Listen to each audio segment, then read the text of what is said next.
got some sort of makeshift clamping system going. It's definitely not designed, but that's bouncing around a little bit. Hopefully it doesn't bounce enough to bounce off completely. But okay, let's talk about sound a bit, right? So I turned the aircon off, obviously turn the radio off, and do the best I can to reduce the amount of noise in the car. But signal to noise ratio is always going to be the most important thing. And to get a higher signal with a shotgun mic, you need to be as close to the mic as possible. Now, I'm constrained from where I am to the mic.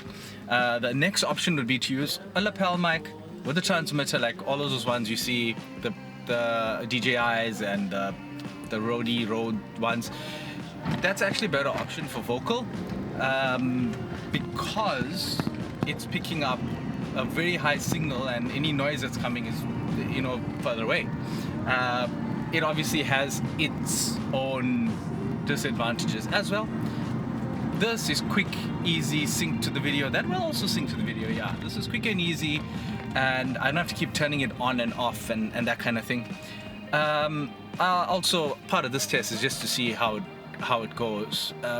But anyway, in terms of sound and settings, you hear things like 32-bit float audio, and what is all of that? So the biggest thing for me about audio is setting the levels, monitoring the levels and setting it. So that's where 32-bit float comes in. That's basically the amount of space you have, the amount of headroom you have before your sound hits a wall and clips, and then you get distortion and whatnot, right? So the standard that was for like CDs was 16-bit 44.1 kilohertz. A really good point for recording is normally 24 bits 48K, and more recently you have these internal recording devices stuff that are coming with 32-bit float audio. So the bigger your bit depth, the more headroom you have, the less risk you have of clipping your signal, right? But let's say we don't have 32-bit float audio and we still need to muck a plan. Firstly, the noise in your recordings come from two places mainly. The preamp that is either in your camera or your recording interface, and the mic self noise, right? Then obviously there's the noise in the environment, so three places, I guess. The environmental noise is the environmental noise. The only way to overcome that is to have the best signal to noise ratio possible, so that the noise is far softer than your signal. You boost everything because everything gets amplified when you turn up the volume dial or whatever, and you hopefully turn up the vocal more than everything else around it. But then the other two things to worry about, and where a lot of that noise comes from, even in a dead silent room, is your preamp. Now, camera preamps didn't used to be great. That is the way it used to be. But I would say they've come a long, long way, especially for what we're doing. Are you going to record a artist in a studio on a camera preamp? No. Is anyone really going to care listening to your vlog on their cell phone? No. So, fit for purpose.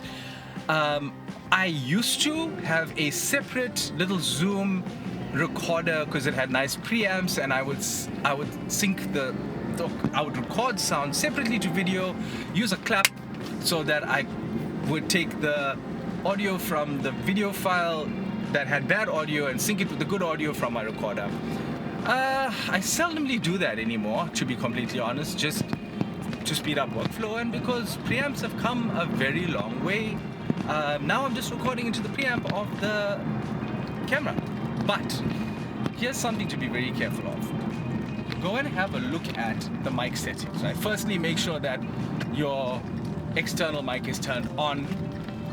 And unlike me, there's a setting where you can switch between the headphone jack being used as a trigger or something like that, and it being used for a mic. And if it's not on the mic setting, then the external mic doesn't work. And I messed that up yesterday, and that's how I ended up with bad audio, and I couldn't understand why, because it should have been a lot better with the shotgun mic. Anyway, learning, that's how we learn, right? So be careful of that. Make sure you are recording with the external mic, but keep the internal mic on just in case, for whatever reason, you don't have the external and you forget, or you have a backup source, right?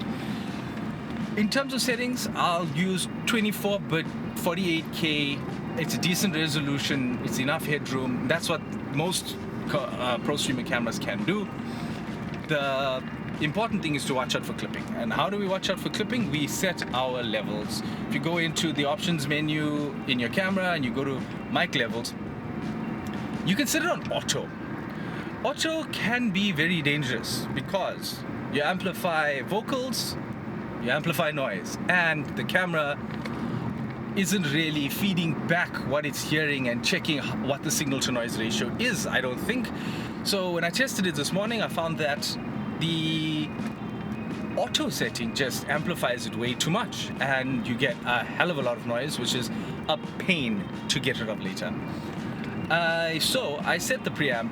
So if you look at those meters jumping around, that tells you the level of your audio. 0 dB is clipping. You don't want that. What you want is to aim for between minus 3 and minus 6 dB. Maybe even between minus 6 and minus 12 dB. But if you can manage between minus 3 and minus 6, it gives you a strong signal to noise ratio, but also what? Also is safe enough to have a little bit of headroom so you don't clip, right? Remember, clipping generally comes from sudden loud sounds or puzz and buzz. That's part of the reason that they used to use those shields in front of mics in the studio. You know, that's why you have mic shields and dead cats for wind, but also like this stuff around the microphone. Those shields are to help with the pops and buzz and puzz and plosives and things like that. And those are the things that normally spike your level, you know, sudden hits like that. What really helps is on your camera, there's going to be a setting. It's an audio device from the recording world called a limiter. It's basically like a compressor, and it stops your. In a way, it saves your signal from going boom into the ceiling and distorting. Not completely. Some limiters don't completely save it, and you can, if you go really, really hard, you can still get distortion. But the limiter tries to help. Like a compressor, where a compressor brings up the soft signals and pulls down the loud signals. Limiter is very similar. It's just a brick wall compressor, if you would.